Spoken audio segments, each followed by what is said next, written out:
Hello guys, ang magandang umaga. So meron tayong gagawin ditong jaundice meter. So ito yung pang-check ng baby, jaundice ng baby. So ito yung Ningbo David na jaundice meter guys na BM100C. So ang problema niya guys, ayaw niyang mag-flash, ayaw niyang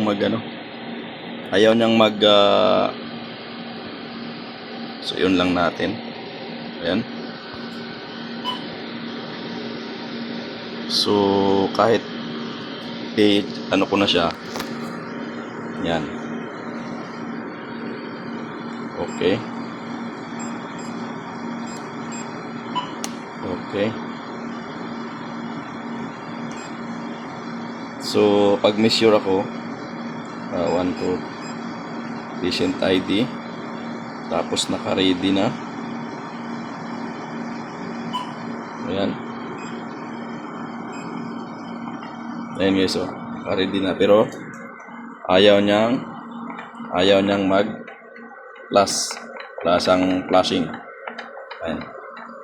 Pero naka-ready lang siya. So yan ang problema niya guys. Kasi ang alam ko dito, nalaglag to guys. No? Basag yung natin. Nabasag yung ating mismong unit. Yung ating basag. So tingnan na lang natin kung ano nangyari sa loob.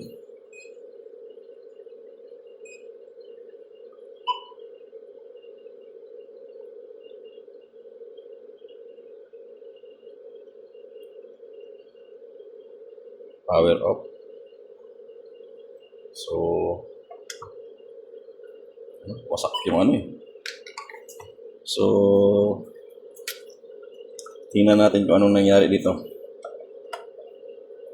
So ito wala pang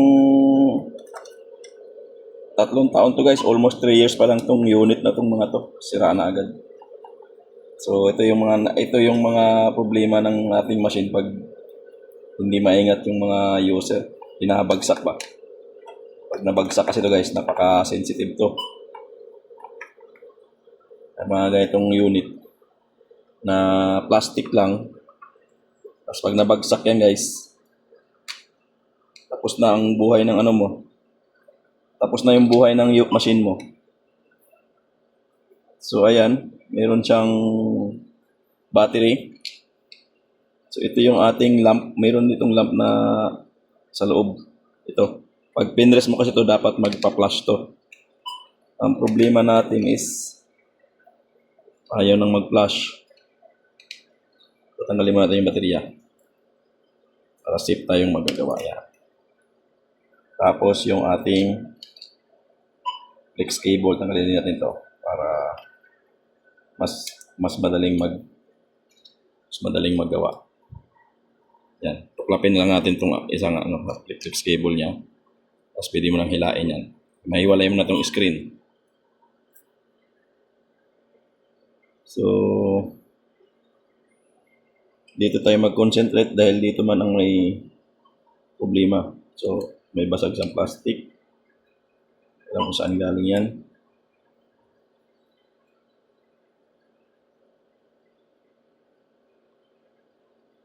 Ito yung high voltage niya.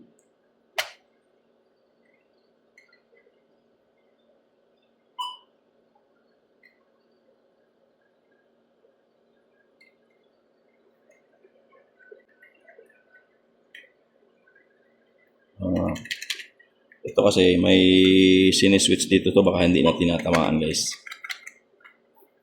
Tanggalin muna natin to.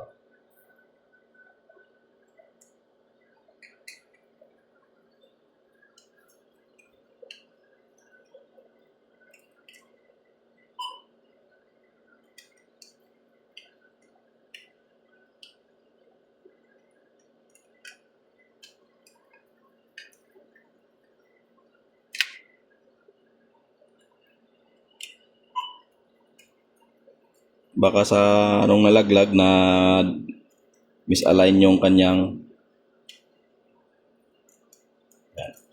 switch. Ayun.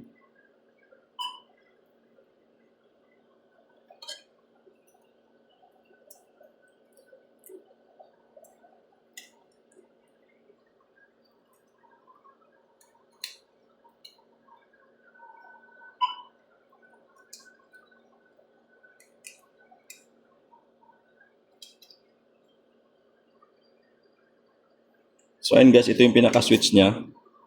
Baka pag hindi na siya tinatamaan kasi nakaangat na. Ayan, yan o. Ito yung pinaka-switch niya guys oh.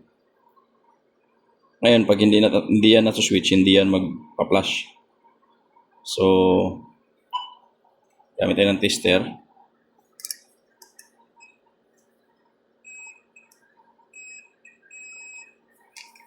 So, tingnan natin yung switch kung gumagana pa ba.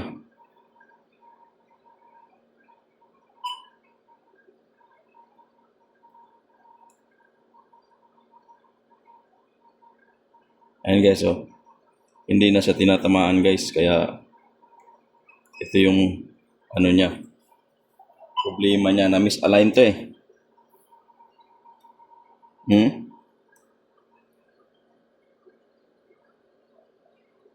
Yan.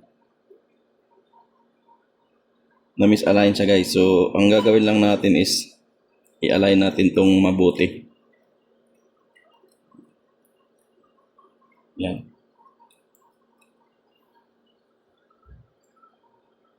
So, pag hindi mo tinamaan yung switch, wala, hindi yan Yan, tingnan natin kung magsuswitch.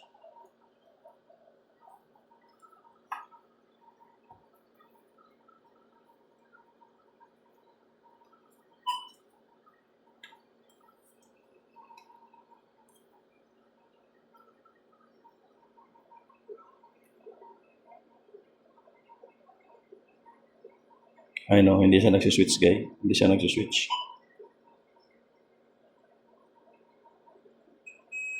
Yan. Pag diin, switch siya. So, gagawin natin dito, kabit natin yung baterya, tapos kabit natin yung display. Para malaman natin kung magsiswitch pa siya. Pag tinamaan.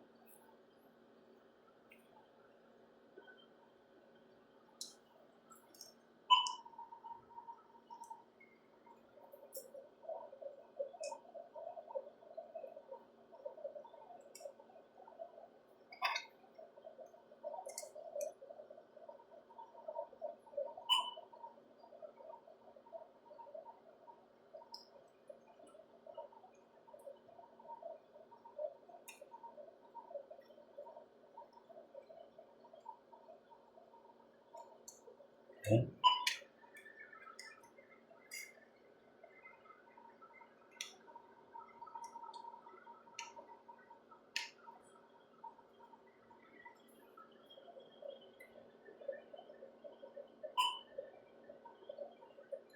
So, power on natin.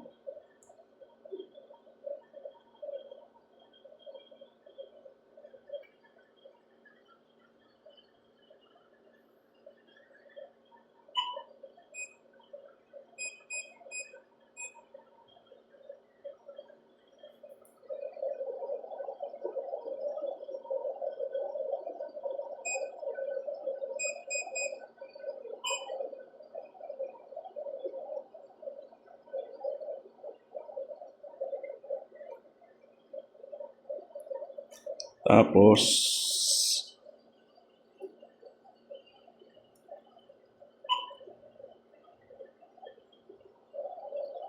basta mag-ready.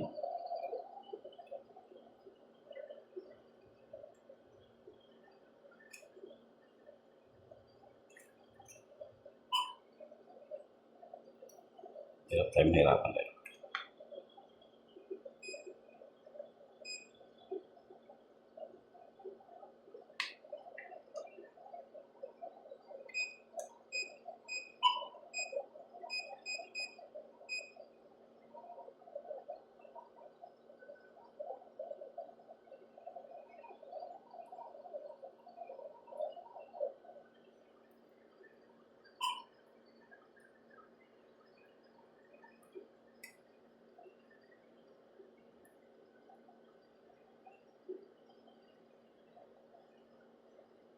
Ayaw, nagsuswitch siya guys, pero ayaw niyang mag-flash.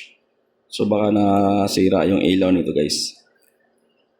So ayaw niya mag-flash kahit nakaswitch na siya.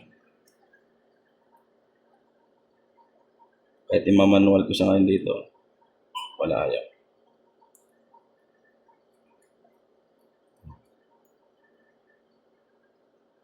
Titingnan natin yung ating ilaw. Kasi guys, may ilaw dito yan. Ito yung ilaw niya. Ito.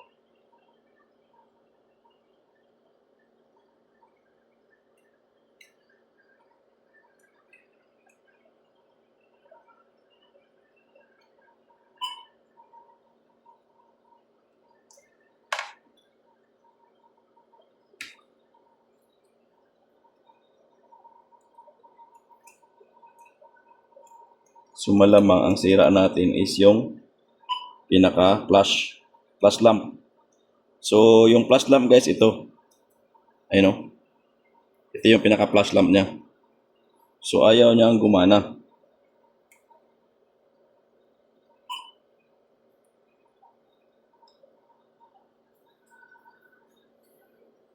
Yung flash lamp nang gumana guys.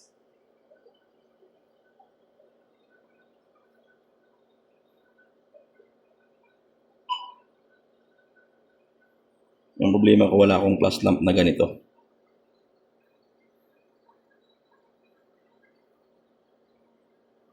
Kasi tingin ko, sira yung pinaka flash lamp niya na. So ito yung nangyayari guys, pag nalaglag yung unit na to, yung Ningbo David na jaundice meter na to, pag ito nalaglag, matik yan guys, sira yung flash lamp mo. Ayaw na umilaw yung kanyang flash lamp. Ayun, no? Ito yung pinaka flash lamp niya eh. So ang problema, hindi mo ata pwedeng palitan yung flash lamp, kundi papalitan mo tong buong to.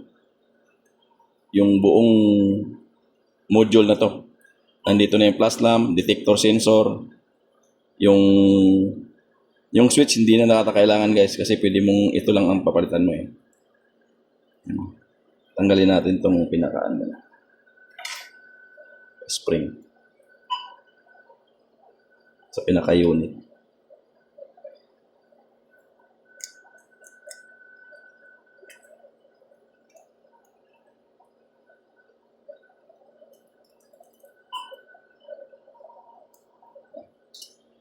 Yan. Ito yung pinaka flash lamp niya. So ito yung palitan mo ng buo guys. Hindi ka pwede magpalit ng flash lamp nito. Tingnan mo yung nakabalot to. Naka-fix yung kanyang flash lamp. So kailangan ingatan natin yung ating mga ganitong unit na hindi malalaglag, kasi ito talaga yung naapektuhan dyan. Itong flash lamp. Kasi tingnan mo yung niya.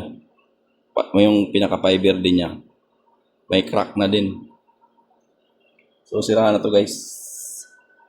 So itatry ko siyang requestan ng buong assembly na to kung may mabibili. Kasi sayang to eh. Ano lang to, wala pang almost na to guys, almost 3 years pa lang to. Sira na agad. So ayan. Ito yung natin, yung iingatan natin guys pag yan ay nalaglag. Wasak talaga ating flash lamp, tsaka yung pinaka-sensor. Kasi ito buo, module yan guys, module yan. Papalitan mo, yan. Isang module na ganyan yan guys. Kung okay sana kung ito lang ang papalitan mo, yung flash lamp lang. Pero saan ka bibili ng flash lamp na ganyan lang? Yan, nakasuksok yan dito yung flash lamp. Oh. Ito yung wiring niya. Oh. Power niya. Oh. Yan. Yung red at saka black. At saka yellow. Yan. So, pag hindi ka makakabili ng ito guys, gulay na to, tapon na. Discard mo na lang. Sayang kasi medyo bago-bago lang to eh. Wala pang 3 years. Okay rin naman din yung reading nito. Maganda rin yung reading nitong Ningbo David na jaundice meter na to. So, sa mga baguhan, yung jaundice meter? Ito yung pang-monitor ng mga baby na medyo yellowish yung kanilang kulay.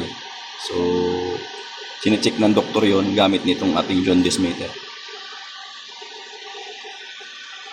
Yan. Sira na.